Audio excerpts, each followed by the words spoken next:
उत्तराखंड के उत्तरकाशी जिले में स्थानीय पत्रकार राजीव प्रताप की मौत ने पूरे राज्य को झकझोर दिया, लेकिन झकझोरा सिर्फ उन्हीं लोगों को जो अब भी पत्रकारिता को एक मिशन मानते हैं, सत्ता की दलाली नहीं।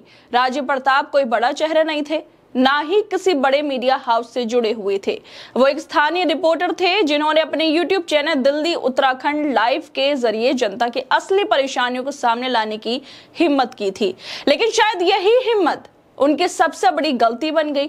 अगर राजीव प्रताप भी रूबिका लियाकत, अंजुम कश्यप, सुधीर चौधरी, अमन चोपड़ा, अर्नब गोस्वामी, दीपक चौरसिया या बाकी उन तमाम गोदी पत्रकारों की तरह सत्ता की चाटुकारिता करते तो आज शायद उन्हें भी किसी बड़े चैनल का चेहरा बना दिया जाता।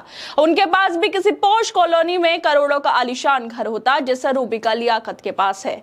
उन्हें भी सत्ता के गलियारों से मोटी मोटी रकम मिलती, बड़ी बड़ी पोस्ट मिलती, हर प्रेस कॉन्फ्रेंस में सबसे आगे बैठने का मौका मिलता और मंत्री अफसर उन्हें सर मैम कहकर सलाम करते। लेकिन राजीव ने वो रास्ता नहीं चुना। उन्होंने चमचागिरी की जगह सच दिखाने का रास्ता चुना, जनता की समस्याओं को उठाने का हौसला किया और भ्रष्टाचार के खिलाफ बोलने की हिम्मत दिखाई। इसी हिम्मत की कीमत उन्हें चुकानी पड़ी।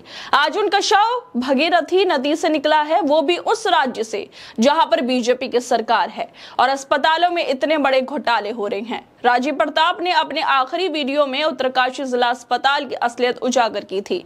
7 मिनट के इस वीडियो में उन्होंने दिखाया था कि कैसे सरकारी अस्पतालों को शराब खानों में बदला जा रहा है। छत पर शराब और बियर की खाली बोतलें बिखरी पड़ी थी। उन्होंने CMS और CMO पर सवाल उठाए कि वो कभी राउंड पर नहीं आते, वार्ड बॉय और स्टाफ पेशेंट की जगह शराब की महफिल सजाते हैं। उन्होंने साफ कहा था कि चाहे 100 बार भी दिखा लो, इन जनप्रतिनिधियों और अफसरों को कोई फर्क भी नहीं पड़ता। यही फर्क शायद किसी को बर्दाश्त नहीं हुआ। वीडियो अपलोड होने के ठीक अगले दिन यानी 18 सितंबर को राजीव प्रताप लापता हो गए और 10 दिन बाद 28 सितंबर को उनका शव भगीरथी नदी के बैराज से मिला। परिवार का आरोप है कि ये कोई दुर्घटना नहीं बल्कि सुनियोजित हत्या है।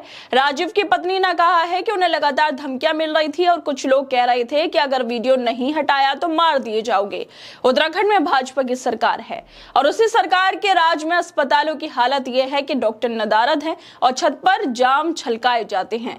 यही सच्चाई जब कैमरे में कैद हुई तो पूरा सिस्टम तिलमिला उठा। राजीव प्रताप ने कोई झूठ नहीं बोला, कोई अफवाह नहीं उड़ाई, उन्होंने बस वही दिखाया जो सच था। अगर वो गोदी मीडिया की तरह सत्ता की गोद में बैठे गए होते तो कुछ रुपए या सुविधाएं ले लेते। अगर आंखें मूंदकर भाजपा के गुण गाते तो शायद आज जिंदा होते। अगर वो रूबिका लियाकत, अंजुम कश्यप, सुधीर चौधरी, अमन चोपड़ा, अर्नब गोस्वामी, दीपक चौरसिया जैसे काम करते तो शायद अपने परिवार के साथ होते। रूबिका जैसा आलीशान बंगला होता जो हमेशा चर्चाओं में रहता है। लेकिन उन्होंने ईमानदारी चुनी और यही ईमानदारी उनकी जान ले गई। उत्तराखंड में हाल ही में पेपर लीक घोटाले पर आवाज उठाने वाले छात्र छात्राओं को भी दबाने की कोशिश हो रही है। सरकार सुन नहीं रही क्योंकि वो धर्म की राजनीति करने में बिजी है। पुष्कर सिंह धामी को जिहाद के अलावा क्या बोलना है वो समझ में नहीं आता, इसलिए वो सख्त कार्रवाई की जगह धर्म की राजनीति खेल रहे हैं। बच्चे पेपर लीक को लेकर लगातार प्रदर्शन कर रहे हैं और अब एक पत्रकार को अपनी रिपोर्टिंग की कीमत जान देकर चुकानी पड़ी। लेकिन सवाल ये है, क्या राजीव प्रताप की मौत पर कोई बड़ी बहस हुई? क्या देश के बड़े चैनलों ने इस पर प्राइम टाइम चलाया? क्या प्रेस क्लब्स ने कोई विरोध दर्ज कराया? नहीं किया होगा, क्योंकि राजीव कोई दलाल पत्रकार नहीं थे जो रोज सत्ता की तारीफों में माला जपते। वो जमीन से जुड़े एक छोटे पत्रकार थे जो अपनी जगह, अपने लोगों और उनकी समस्याओं के लिए लिखते थे। और अब जिस तरह से 10 दिन बाद राजीव प्रताप का शव मिला है, उसको लेकर कांग्रेस नेता रितु चौधरी लिखती हैं कि उत्तराखंड के पत्रकार राजीव प्रताप की मात्र यही गलती थी कि उन्होंने भाजपा सरकार के भ्रष्टाचार के खिलाफ रिपोर्ट कर दी थी। उत्तरकाशी जिला अस्पताल में हुए भ्रष्टाचार के ऊपर रिपोर्टिंग करने की वजह से जान चली गई। अगर गोदी मीडिया बन जाते तो भाजपा के करीबी होते।